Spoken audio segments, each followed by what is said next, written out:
পাকিস্তানের শিয়া ও সুন্নি সম্প্রদায়ের জনগোষ্ঠীর মধ্যে সংঘর্ষের ঘটনায় অন্তত ২৫ জন নিহত হয়েছেন।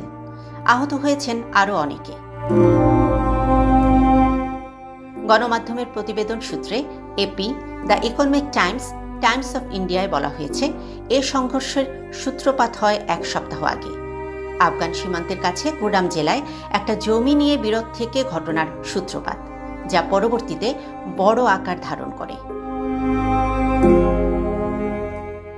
কর্তৃপক্ষ জানিয়েছেন, পুনরায় সংঘর্ষ এড়াতে তারা কঠোর অবস্থানে রয়েছেন। আঞ্চলিক সরকারের মুখপাত্র সাইফ আলী জানিয়েছেন, উত্তেজনা কমাতে প্রশাসন উভয় জনগোষ্ঠীর প্রবীণ নেতাদের সঙ্গে কথা বলেছেন।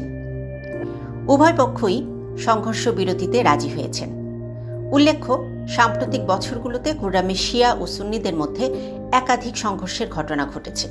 গত জুলাই মাসেও তাদের মধ্যে জমি নিয়ে বিরোধের জেরে সংঘর্ষ হয় এবং বেশ কয়েকজন মারা যান।